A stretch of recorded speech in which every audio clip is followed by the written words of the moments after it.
수호TV 시청자 여러분, 저는 교직생활 지금 27년째 아이들과 실없는 농담도 잘하는, 우울하다가도 교실에 들어가서 수업하고 나면 에너지가 뿜뿜 솟는 교직이 천직이라고 생각하는 공군중학교 사회교사 최유나입니다.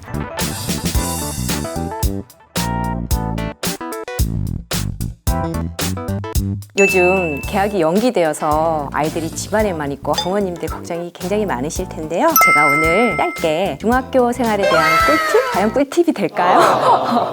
꿀팁에 대해서 몇 가지만 말씀드리도록 하겠습니다.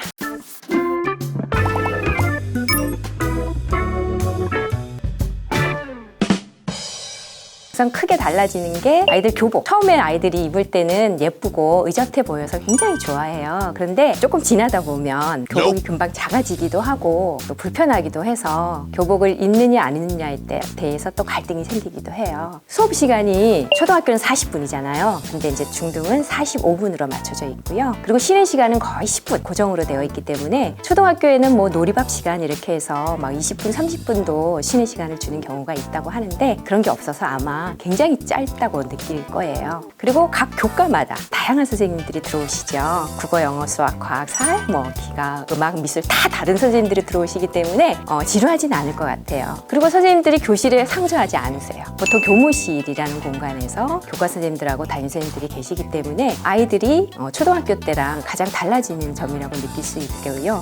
개인적인 볼일이나 어떤 말씀드릴 게 있으면 교무실을 찾아가야 하는 번거로움도 좀 있을 수 있어요. 학생 자체 활동이라든가 또는 방과 후 수업, 자율동아리, 창체동아리, 그래서 아이들의 자율적인 선택권이 많이 주어지는 것 같아요. 아이들이 자기가 정말 좋아하는 게 무엇인지를 잘 생각한 다음에 선택을 해야 되는데 보통 이게 한번 정하면은 한 학기나 한 학년 동안 쭉 이어지기 때문에 바꿀 수가 없어요. 굉장히 괴로운 시간이 될 수도 있기 때문에 처음에 정할 때 신중하게 잘 선택을 해야 됩니다. 저는 자유학년제가 절대 노는 시간이 아니라고 봅니다. 아이들이 지나고 보면 가장 좋아하는 학년이고요. 2학년, 3학년 올라가면은 굉장히 부러워하는 학년이기도 해요.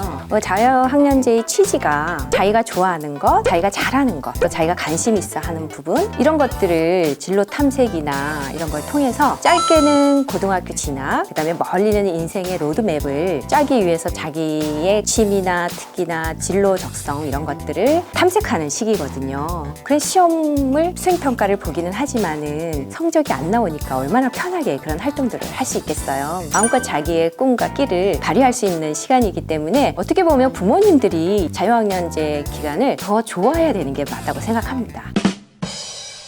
오전에는 주로 이제 교과 수업을 하고요. 오후에는 주제 선택, 동아리 활동, 그다음에 예술 체육 활동, 그다음에 진로 탐색, 이런 식으로 분야를 나누어서 다양한 활동 수업을 합니다. 교실 안에서 하기도 하고요. 지역사회에 나가서 체험 활동도 하기도 하고, 마을 선생님들이 학교에 들어와서 같이 아이들하고 만들기 수업도 하고, 교과에서 다루는 내용을 조금 더 심도 있게, 좀 더 깊게 나가기도 하고요. 주로 아이들하고 모둠 수업이나 협력 수업, 활동 수업을 많이 합니다. 성적이 안 나온다고 했는데 그래서 공부를 안 한다고 생각하기도 하고 평가 자체가 없는 건가요? 아니에요. 평가하지요. 평가하지요. 수행평가 100%로 합니다. 다양한 활동을 하는데 다만 수치로 나오는 성적 산출을 안 하고요. 생활기록부, 생기부라고 하죠. 생기부에 과목별 세부 능력 특기사항에다가 아이들의 활동 내용을 세세하게 적어주게 되어 있어요. 서술형으로. 오히려 선생님들은 그래서 아이들이 활동할 때 더 세심하게 들여다보고 또 아이들의 활동을 누가 기록해서 적어줘야 되거든요. 그래서 오히려 선생님들한테는 더 힘든 학년일 수도 있어요.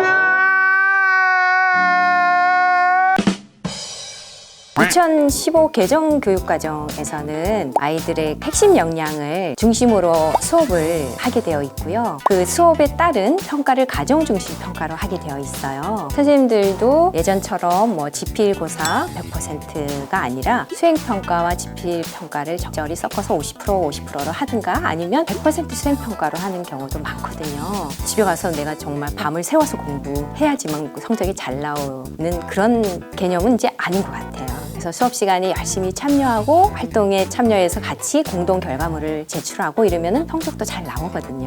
그래서 생각을 좀 많이 바꿔야 되는 것 같습니다. 우리 시대가 많이 바뀐 것 같아요. 저희도 학교에서도 책 읽는 학교를 굉장히 중점 과제로 여겨서 교과와 관련된 책을 많이 선정을 해서 교과서 외의 지식은 이제 책을 연결을 해서 수업을 하는 경우가 많아요. 학교에서든 집에서든 아이들이 좋은 책들을 읽을 수 있는 환경을 만들어주는 게 굉장히 중요하다고 생각되고요. 그동안 이렇게 공부 잘했던 아이들의 특성을 모아서 생각해보면 어렸을 때부터 동화책을 비롯해서 책을 좀 많이 접한 아이들, 그리고 수업 시간에 한눈 안 팔고 선생님 말씀에 잘 집중하고 메모를 잘 한 아이들, 이런 아이들이 성적이 좋더라고요. 학생들은 지금 아직 입학은 했지만 학교를 아직 안 온 상황이고 입학식도 못한 상황이라서 굉장히 그 중학교 생활에 대한 두려움이나 어떤 걱정 같은 걸 갖고 있을 수도 있는데요. 학교 들어오면 버라이어티한 아주 즐거운 일들이 많이 있답니다. 중학교가 부모님보다 가장 중요하게 생각하는 친구가 있거든요. 학교 오면 친구들하고 놀 수 있는 기회도 많고요. 그다음에 수업 시간에도 아주 소소한 재미가 많습니다.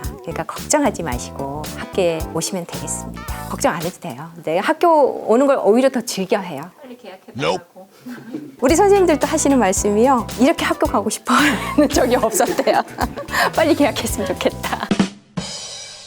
가장 부탁드리고 싶은 말씀은 우리 아이들과 선생님을 신뢰해달라는 말씀입니다. 우리 학교에서는 담임선생님이 엄마 역할, 학부모 역할을 해주거든요. 선생님을 믿고 따를 수 있도록 해주면 좋겠습니다. 가정에서든 뭐 사회생활에서든 아이들이 독립적으로 클 수 있도록 환경을 조성해주면 좋겠고요. 그래서 우리가 양육의 목적이 독립이래요, 독립. 아이들이 혼자 설 수 있도록 해주는 게 양육의 목적이라고 합니다. 그래서 아이들이 혼자 우뚝 설 수 있도록 우리가 믿고 기다려주고 어려움이 있을 때 도와주고 기댈 수 있는 언덕이 되어주는 게 중요한 것 같습니다. 우리 꽃들도 왜 봄에 피는 꽃, 여름, 가을, 겨울이 다르듯이 우리 아이들의 그 꽃피는 시기도 다 다르거든요. 그래서 왜 남하고 비교해서 우리 아이는 저렇지? 라고 자꾸만 비교하지 말고 우리 아이도 언젠가는 꽃피는 시기가 오겠지 하고 여유 있게 기다리고 믿어주는 게 가장 중요한 것 같습니다. 안녕. 다 끝났어요?